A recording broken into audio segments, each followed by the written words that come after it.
మీ ద్వారా రావటానికి గల ప్రధాన కారణమైనటువంటి మా జీవాయువు ఆదివాసుల హక్కుల నాడి, ఆదివాసుల యొక్క గుండెకాయ లాంటి జీవో నెంబర్ 3ని కానీ 1/70 చట్టాన్ని కానీ పటిష్టంగా అమలు చేయకుండా, మరీ ముఖ్యంగా జీవో నెంబర్ 3 పక్కకు పెడితే సుప్రీంకోర్టు కొట్టివేసిందనేటువంటి పరిణామాలు మీకు తెలుసు, మాకు తెలుసు, అందరికీ తెలుసు. కానీ ఈరోజు 1/70 చట్టాన్ని పటిష్టంగా అమలు చేయవలసినటువంటి ఈ జిల్లా కలెక్టర్ గారు కానీ, లేదు అంటే ఈ కూటమి ప్రభుత్వం కానీ, లేదు అంటే మా అందరికీ పాడేరు సమగ్ర గిరిజన అభివృద్ధి సంస్థకు పనిచేస్తున్నటువంటి పిఓ గారు కానీ నిమ్మకు నీరెత్తినట్టుగా అల్లూరి సీతారామరాజు జిల్లా కూటివేడు దూరంలో ఉన్నటువంటి కలెక్టర్ ఆఫీస్కి ఆనుకొని, లేదంటే జిల్లా కలెక్టర్ ప్రయాణం చేస్తుంటే కనిపిస్తున్నా కూడా డాక్టర్ బాబాసాహెబ్ అంబేద్కర్ విగ్రహం దగ్గర ఆ రోజు ఇదే జిల్లా కలెక్టర్ గారు అక్రమ కట్టడాలని, లేదంటే రోడ్డు విస్తరణ అని చెప్పినట్టు కూల్చివేసినట్టు పరిస్థితి మనం అందరం కూడా చూసే ఉన్నాం, కళ్ళారా చూసి ఉన్నాం.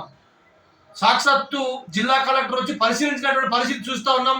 అలాగే ప్రజెంట్ పాడేరు శాసనసభ్యులు వారు విశ్వేశ్వర రాజు గారు కూడా అక్కడ ధర్నా చేస్తుంటే కలెక్టర్ రావడం కూడా జరిగింది.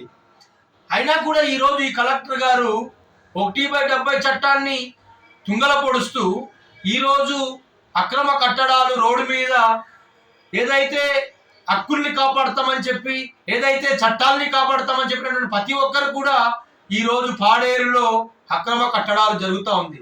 ఇది ఆదివాసులకి మేలు చేసినట్ట, ఆదివాసులకు ఏమి చేయాలని చెప్పేసి ఈ వ్యవస్థ పనిచేసి అడుగుతా ఉన్నాను.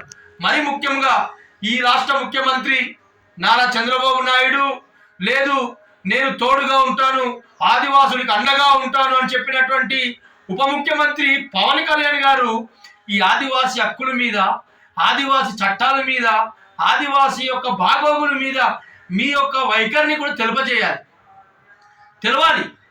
ఎందుకంటే మా ప్రాంతానికి పదే వస్తూ ఉన్నారు, టూరిస్టు ప్రాంతం అని చెప్పేసి అభివృద్ధి చేస్తామంటా ఉన్నారు.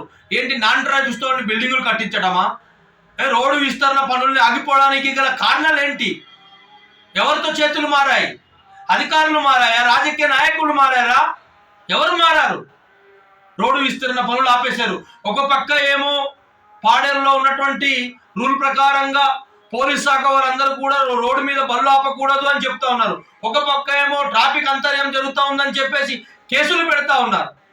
ఇదన్నీ ఏంటి?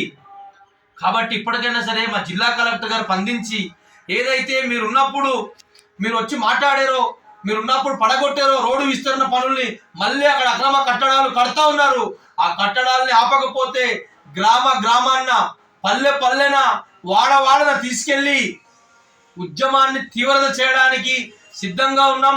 మేము రాజకీయాలు చేయటం లేదు, మా హక్కుల కోసం అని చెప్పి ఏదైతే డాక్టర్ బాబాసాహెబ్ అంబేద్కర్ గారి సాక్షిగా నవభారత నిర్మాత డాక్టర్ బాబాసాహెబ్ అంబేద్కర్ రాసిన రాజ్యాంగాన్ని అమలు చేయమని చెప్తా ఉన్నాం.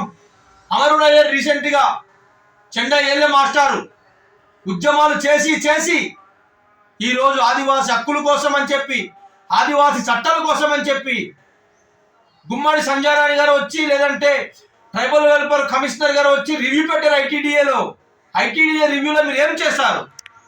మీరు వచ్చి బహిరంగ సభల్లో మాట్లాడుతూ ఉన్నారు, ఆదివాసి హక్కులు అంటారు, ఆదివాసి చట్టాలని మేము ఏ రకమైన తుంగల తొక్కము అంటున్నారు. కానీ ఇప్పుడు ఉన్నటువంటి ఈ ప్రాంతంలో ఉన్నటువంటి రాజకీయ కూటమి ప్రభుత్వాలందరికీ హెచ్చరిస్తూ ఉన్నాను, మీరు ఇప్పటికైనా సరే ఆదివాసి హక్కులు, ఆదివాసి చట్టాలు, మొన్ననే చూసాం మనం, ఆదివాసులకు రావాల్సినటువంటి ఉద్యోగాలు మొత్తం కూడా ఈరోజు నాన్ ట్రైబ్స్తో పిలిచేసినటువంటి పరిస్థితి చూస్తూ ఉన్నాం. ఏదైతే ట్రైబల్ వెల్ఫేర్ స్కూల్స్లో, ట్రైబల్ వెల్ఫేర్ స్కూల్ పేరు చూడండి, నాన్ ట్రైబ్స్ టీచర్స్తో పిలిచేసినటువంటి పరిస్థితి చూస్తూ ఉన్నాం. కాబట్టి ఇప్పటికైనా సరే ఆదివాసులు, నిరుద్యోగుల్ని, ఆదివాసుల్ని మీరు ముందుకి తీసుకుపోవాలంటే మా 1/70 చట్టాన్ని పటిష్టంగా అమలు చేయాలని చెప్పి అధికారుల్ని, రాజకీయ నాయకుల్ని మీ ద్వారా హెచ్చరిస్తా ఉన్నాను. సార్ సురేష్ గారు, ఓకే, అధికారులు నిర్లక్ష్యం అంటున్నారు, కూటమి ప్రభుత్వం నిర్లక్ష్యం అన్నారు, అది పక్కన పెట్టండి. అది వాస్తవమో లేదన్నది కరెక్ట్ పెట్టండి. ఇప్పుడు అక్రమ కట్టడాలు కట్టకూడదు అన్నది వాస్తవమే. కానీ నేడు ఇక్కడ కొంతమంది గిరిజనులే గిరిజనేతలకు బినామీలుగా వ్యవహరిస్తున్నారు. వాళ్ళకి ఏం చెప్పాలనుకుంటున్నారు? గిరిజన ప్రాంతంలో బినామీ వ్యవస్థ అని నేను ఆల్రెడీ ఉక్కుంపేటలో ఆర్టీ పెట్టి ఉన్నాను. ఉక్కుంపేట మండలంలో ఎంతమంది బినామీలు ఉన్నారో ఆ బినామీలు లిస్ట్ కావాలని చెప్పి ఉక్కుంపేటలో నేను ఆర్టీఐని అప్లై చేసి ఉన్నాను.